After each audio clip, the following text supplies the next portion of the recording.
Toverland is one of my favourite parks. I love family-owned parks. We're in one at the moment. We're currently in Tripsdale. After Phantasialand, we went to Toverland in the Netherlands, the 6th park of our Halloween tour. So we're making these videos about our coaster breaks tour, our first tour when we met. We already have a video about the itinerary for this tour and all of other parks that we visited before Toverland, so make sure to watch them too. And like Marcus is a tour guide, he knows everything about Toverland, so he's gonna give us some tips about this park. So I always head straight to Booster Bikes. Booster Bikes is on single train ops at all times, but it can get busy with the kids. They do love it, so I love to get Booster Bikes out of the way first. In my opinion, it's their weakest coaster because it's the least themed coaster, and it kind of is not fitting with the Toverland theme anymore. But I do really enjoy Booster Bikes, and it's a good way to set up the day.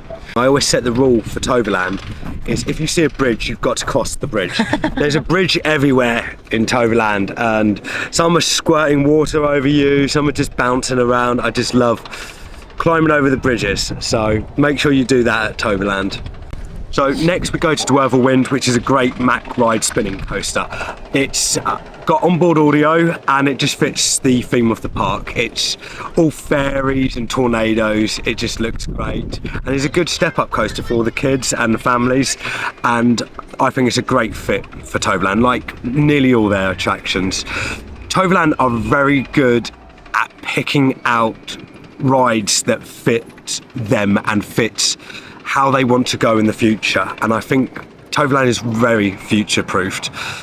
You look at how the paths are designed, you can tell there's these new areas that they're going to be building, so for years and years to come, what Toverland's going to offer, and what they've done in the first 22 years has been fantastic. Third coaster I always take people to is Fenix, and we get the left wing and the right wing, get both wings done on that. It's a B&M wing coaster. I really like Fenix. I think the elements hit. It looks good. The whole Avalon area is good. What did you think? I really loved Fenix. I think it's my second favorite B&M wing coaster. Third. Yeah, it's my third. Fenix is a great B&M wing coaster, and it was a great investment for the park. For such a small park, for them to get a B&M is magnificent.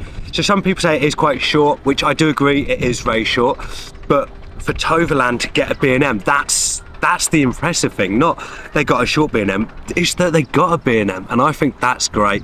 I think it's got one of the best first drops on the wing coaster, but just because it has a corner, then it does the drop, and that corner just adds that element that's amazing. A great airtime hill, a great Immelman. The helix is fantastic, and now that they've built Gustav's Skyfly in the middle of this helix, it looks even better than before, and it just feels even better going around this flat ride. So it's a really good B&M wing coaster that I absolutely love. I probably have it ranked as my third favourite wing coaster, behind Thunderbird and Wild Eagle at Dollywood. So next, we have to do Maximus Blitz Bomb. That is a great ride. It is very, very low capacity, and it's like a toboggan, an electric toboggan coaster, and it records your time, so everyone gets to see who won, who was faster, and it's very, very low capacity because it's one per car. So try to hit that early. It's going to be a long queue. You're going to see it be 45 minutes to an hour, but don't let that put you off. Just get on the ride, because everything else may have a short queue, but it's only going to get shorter queues in the afternoon, whereas Maximus Blitz Bomb will stay busy all day, and you want it to go on. You want to save the time for when you can lap something else in the park. Toverland has an indoor section, that's where the bobsled is, and they also have some restaurants, some playground areas there, and the log flume. Expedition Zork, which is the log flume, very unique. It has a turntable on the lift hill, which is quite a weird feeling to go up the lift hill and just stop, turn around and then go forwards. So that's quite unique, so make sure you check that out when you're there. Then you have the other warehouse, the first warehouse where you first enter, and you've got a Vekoma family coaster in there, which is quite good. It's got a good overbank, and it just lets you see the whole area, which is quite cool. And some slides and some teacups. Toverland has what I describe as probably the craziest teacups there are. They're just absolutely crazy. It feels like you're having your neck broken. They're just nuts. I just love the Toverland teacups. Then there's all these different play areas that you can go to. Just outside that area where the teacups are, there's this big play area with more things you can spin around and jump on, like a bouncy castle ball outside. That's brilliant. Around where the log flume is, on the outside part, there's Maximus Ball, and you could just put balls and race them. It's very strange. It's not something you would expect. One side always wins. I've noticed that. I've played it a few times.